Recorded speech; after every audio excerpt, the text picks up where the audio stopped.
Xin chào tất cả các bạn đã quay lại kênh Anh Min Audio. Cuối tập trước, sau khi tu luyện thành công phá cấm thi nhãn, thì Tần Trần liền được rửa mắt luôn khi được ngắm nhìn thân hình nóng bỏng của Tiêu Nhã. Nhưng mà rất không may cho hắn, do trực giác của nữ nhân quá nhạy bén, nên Tiêu Nhã liền cảm giác được có người đang nhìn trộm mình. Vì thế mà Tần Trần đành phải chuyển hướng quan sát về đại sảnh.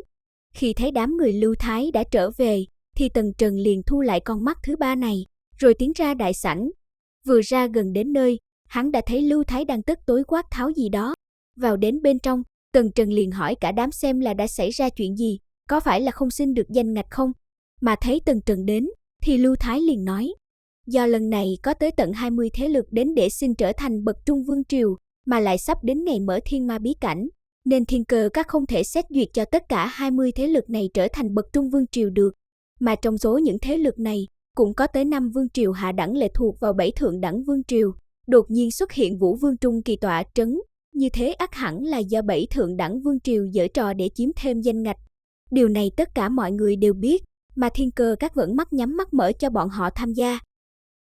Nghe Lưu Thái nói vậy, Tần Trần liền hỏi, nếu có nhiều thế lực như vậy đi xin danh ngạch, thì Thiên Cơ Các có nói gì không? Tần Trần hỏi vậy, thì Lưu Thái sắc mặt càng thêm tức giận nói, đám người Thiên Cơ Các đó nói là nửa tháng sau sẽ tỷ thí lôi đài để quyết định. 5 thế lực đứng đầu là xin thành công, còn lại sẽ bị loại hết. Mà tức ở chỗ là mỗi vương triều đều chọn lựa ra thiên tài võ giả từ 30 tuổi trở xuống để tiến hành tỷ thí. Nói xong lời này, Lưu Thái dừng lại thở một chút rồi nói tiếp, Thiên Cơ Các làm vậy chẳng khác nào để cho các vương triều có chống lưng đằng sau ăn gian. Vì tất cả các vương triều khác đều đưa thiên tài dưới 24 tuổi đến đây để tiến vào thiên ma bí cảnh. Chứ đã hơn 24 tuổi thì gọi gì là thiên tài nữa, những người như vậy thì tư chất phát triển tiếp gần như là hết rồi. Mà đám thiên tài dưới 24 tuổi thì tu vi toàn là võ tôn sơ kỳ, cao lắm thì có võ tôn trung kỳ là cùng. Nhưng mà nếu từ 24 đến 30 tuổi, thì võ tôn trung kỳ với võ tôn hậu kỳ có mà vơ cả nắm. Thiên Cơ Các đưa ra điều kiện như thế thì chẳng khác nào tuyển thẳng mấy vương triều có chống lưng đằng sau kia. Mà trông thấy Lưu Thái tức giận như vậy, Tần Trần bình tĩnh nói, mọi người không cần phải tức giận như thế, trên đời này vốn là cường giả vi tôn.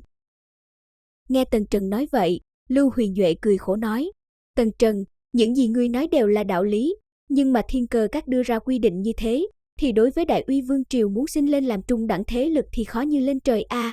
Nghe vậy, Tần Trần cười rộ lên nói, nếu như chút khó khăn này mà cũng không vượt qua được, thì đám người Vương Khải Minh cũng không có tư cách lấy được danh ngạch tiến vào thiên ma bí cảnh. Với lại còn có ta ở đây, thì các ngươi cần gì phải lo lắng. Dứt lời, một cổ khí tức hung hãn từ trên người Tần Trần liền bộc phát ra. Mà cảm nhận được cổ khí tức này, đám người Lưu Thái liền kinh ngạc đến trợn mắt há mồm, khi biết Tần Trần đã đột phá đến lục giai hậu kỳ võ tôn. Đến lúc này thì mọi người mới yên tâm, là Đại Uy Vương Triều còn có đủ khả năng để đi đánh võ đài một trận. Mà mấy ngày sau cũng trôi đi rất nhanh, chả mấy chốc mà nửa tháng đã trôi qua, cuối cùng cũng đến ngày võ đài tỷ thí. Ở võ đài trung tâm của Triêu Thiên Thành, từ sáng sớm hôm nay đã tụ tập rất nhiều người. Khi đã thấy các vương triều đến đầy đủ, người dẫn chương trình thi đấu võ đài ngày hôm nay liền lên tiếng nói, các vương triều tham gia thi đấu võ đài cử ra 5 người đại diện tiến lên tham gia thi đấu. Nghe vậy, các vương triều đều cho nhân tài trẻ tuổi của mình nhanh chóng tiến lên. Nhưng mà nhìn qua số lượng này, thì số vương triều hôm nay tham gia thi đấu rất ít, phần lớn các vương triều khác cảm thấy mình không còn cơ hội thì đều lựa chọn bỏ cuộc rồi. Mà lúc này ở vị trí của Đại Y Vương Triều, Tần Trần chỉ gọi U Thiên Tuyết và Vương Khải Minh cùng với bản thân đi lên võ đài mà thôi. Thấy vậy, Lưu Thái liền nói, Trần Thiếu, ngươi xác định chỉ cần 3 người các ngươi là có thể qua được sao? Lưu Thái hỏi vậy, Tần Trần nhìn hắn gật đầu một cái, rồi ngay sau đó đám người Tần Trần liền tiến vào khu chuẩn bị thi đấu trong Thiên Cơ Các. Mà chứng kiến 3 người trẻ tuổi này bước vào, thì một tiếng quát chói tai vang lên. Nơi này là khu chuẩn bị của võ giả bậc trung vương triều tiến hành thi đấu, 3 người các ngươi là ai, mau rời đi ngay. Lời nói vừa dứt, thì người phụ trách Thiên Cơ Các liền xuất hiện chắn trước 3 người Tần Trần. Nghe vậy, Tần Trần tiến lên nói, chúng ta là võ giả của Đại Uy Vương Triều tham gia thi đấu. Nói xong, Tần Trần liền đưa tờ giấy xác nhận tham gia thi đấu cho vị chấp sự này xem. Mà vị chấp sự kia sau khi thấy 3 người tham gia thi đấu này còn trẻ như vậy thì kinh ngạc đến ngây người. Rồi sau đó hắn hỏi tiếp, thế còn 2 người nữa đâu? Thấy vị chấp sự này hỏi vậy, Tần Trần lắc đầu nói, chỉ có 3 người chúng ta thôi, không còn có thêm ai nữa. Sau khi tất cả võ giả tham gia tỷ thí đều vào trong khu chuẩn bị, thì lúc này mới thấy, nguyên bản từ đầu có 20 thế lực đến xin danh ngạch, thì hiện tại chỉ còn dư lại 11 thế lực mà thôi. Rồi sau đó vị chấp sự của Thiên Cơ Các liền nói ra quy tắc tỷ thí lần này. Đó là ở trên võ đài trung tâm có 5 lôi đài, thế lực nào lên trước chiếm giữ lôi đài sẽ được coi là đài chủ, mà các thế lực khác có thể hướng đài chủ khiêu chiến. Nên nhớ, mỗi thế lực chỉ được khiêu chiến một lôi đài, đến khi cả 5 người đều bị đánh bại mới thôi. Cứ như thế tiến hành, cho đến khi nào trên võ đài trung tâm chỉ còn lại 5 thế lực thì kết thúc. Mà 5 thế lực thông qua khảo hạch này sẽ được Thiên Cơ Các phê chuẩn tấn cấp thành bậc Trung Vương Triều.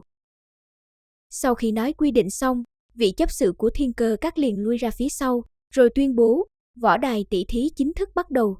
Ngay sau đó, võ giả của Đại Hồi Vương Triều liền nhảy ra chiếm giữ lôi đài thứ nhất, rồi Đại Hàn Vương Triều chiếm giữ lôi đài thứ hai, Đại Lưu Vương Triều chiếm giữ lôi đài thứ ba, Thiên Phong Vương Triều chiếm giữ lôi đài thứ tư. Khi chỉ còn lại một cái lôi đài cuối cùng, ngay lúc võ giả của Đại Kim Vương Triều chuẩn bị tiến lên chiếm giữ lôi đài, thì Tần Trần liền ra hiệu cho Vương Khải Minh tiến lên chiếm giữ. Ngay sau đó, thân hình Vương Khải Minh chợt lóe thì đã xuất hiện trên lôi đài, rồi hắn lớn giọng nói, cái lôi đài cuối cùng này do Đại Uy Vương Triều chúng ta chiếm giữ. Thấy một màn phát sinh như vậy, mấy tên võ giả của Đại Kim Vương Triều sắc mặt liền tái nhợt, ánh mắt băng lãnh hướng đám người Tần Trần nhìn tới.